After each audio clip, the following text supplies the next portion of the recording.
شاید دیکھ بھی اسی کو رہا تھا، مگر اس کی آنکھیں واضح نہ تھیں۔ واضح تھی تو بس ایک چیز، اس آفیسر کے گندمی چہرے کے دائیں طرف والے آدھے حصے پر ایک بدنماسی کالک، جیسے آدھا چہرہ جھلس گیا ہو۔ دفعتاً وہ شخص آگے کو جھکا اور میز سے کچھ اٹھا کر کان سے لگایا، غالباً فون کا ریسیور۔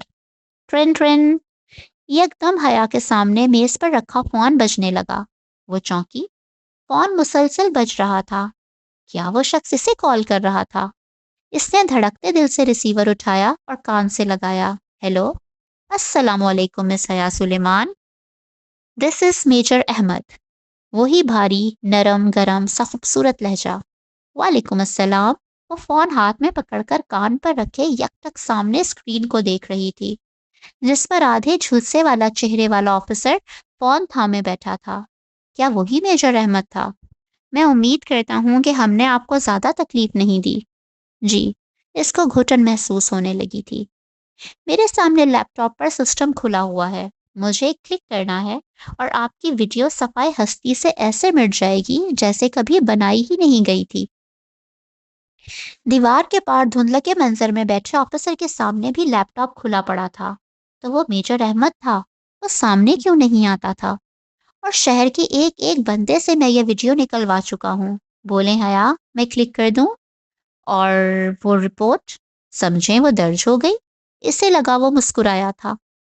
مگر آپ نے کہا تھا کہ مجھے رپورٹ کے لیے غلط کہا تھا، ایکسکیوز بنایا تھا۔ بعض اوقات بہانے بنانے پڑتے ہیں، تب جب مزید صبر نہیں ہوتا، سمجھی؟ فون کو جکڑا، اس کا ہاتھ پسینے میں بھیگ چکا تھا۔ یہ شخص اتنی عجیب باتیں کیوں کر رہا تھا؟ آپ کلک کر دیں، بامشکل وہ کہہ پائی۔ وہ شخص جھکا، شاید بٹن دبانے، اور پھر واپس پیچھے ہو کر بیٹھ گیا۔ کر دیا۔ اوہ تھینک یو میجر احمد، اس کا گلا رونتنے لگا۔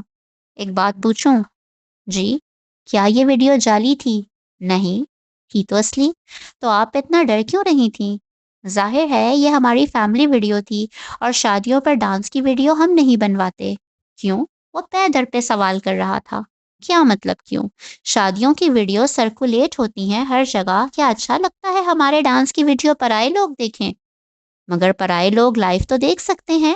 غالباً اس ویڈیو میں مجھے ویٹرز، مووی میکر اور ڈی جے نظر آ رہے تھے، وہ بھی تو پرائے مرد ہیں نا۔ میں سمجھ نہیں پایا کہ اگر آپ اس طرح رقص کرنے کو صحیح سمجھتی ہیں تو ویڈیو کے باہر نکلنے پر پریشان کیوں ہیں؟ میں آپ کے سامنے جواب دے نہیں ہوں، وہ درستی سے بولی۔ ٹھیک کہا آپ نے۔ خیر، ایک اور بات پوچھوں؟ پوچھئے۔ اب کہ اس کی آواز میں اجنبیت در آئی تھی۔ کبھی آپ کے لیے کوئی جنت کے پتے توڑ کر لایا ہے؟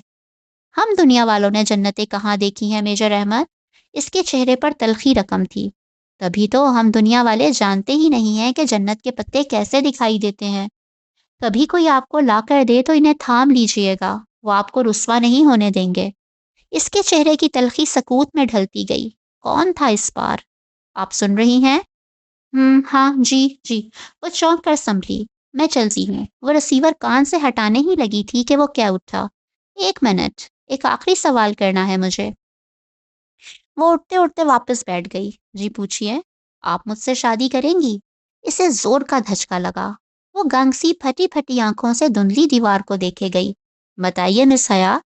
اس کے لب بھج گئے۔ حیرت اور شوق پہ غصہ غالب آ گیا۔ مس حیا نہیں، مسز حیا۔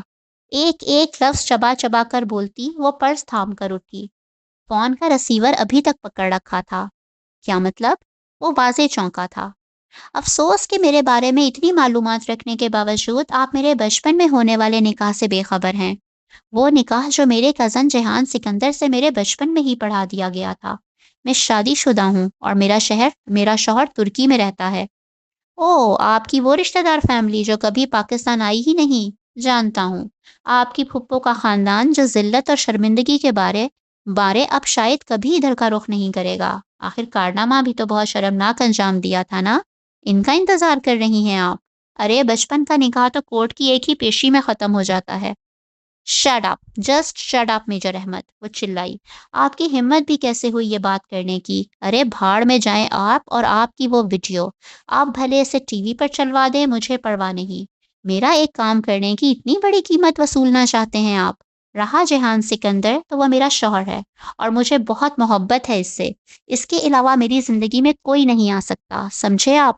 ریسیور واپس پٹکنے سے قبل اس نے سوگواریت بھرا کہکہا سنا تھا. پیر پٹک کر وہ دروازے کی جانب بڑھی. اسی لمحے دروازہ کھول کر ایک سپاہی اندر آیا جو اسے اندر بٹھا کر گیا تھا. اسے فوراً اشارہ کر دیا گیا تھا. ملاقات ختم ہو چکی تھی. حیا کے لیے وہ بہت تلخ ثابت ہوئی تھی. گاڑی آپ کا انتظار کر رہی ہے میم، آئیے. وہ راستہ چھوڑ کر ایک طرف ہو گیا. حیا نے گردن موڑ کر دیکھا. دھند کے پار وہ شخص میز پر جھکا کچھ لکھ رہا تھا. اسے لگا کہ اس نے اس کی میز پر کسی سرخ شے کی جھلک دیکھی ہے. شاید سرخ گلابوں کے گلدستے کی، یا شاید یہ اس کا وہم تھا. جس لمحے وہ اپنی پرانی کار کی پچھلی سیٹ پر بیٹھی تو کھلے دروازے سے سپاہی سے ایک سرخ گلابوں والا بوکے سے تھمایا.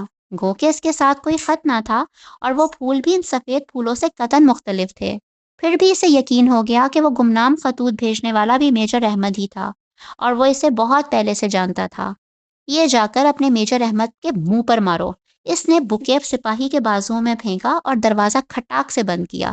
گاڑی زن سے آگے بڑھ گئی. چلیں جی، ملتے ہیں نیکسٹ ویڈیو میں. تب تک اپنا خیال رکھیے گا اور چینل کو سبسکرائب کرنا نہ بھولیے گا. اللہ حافظ.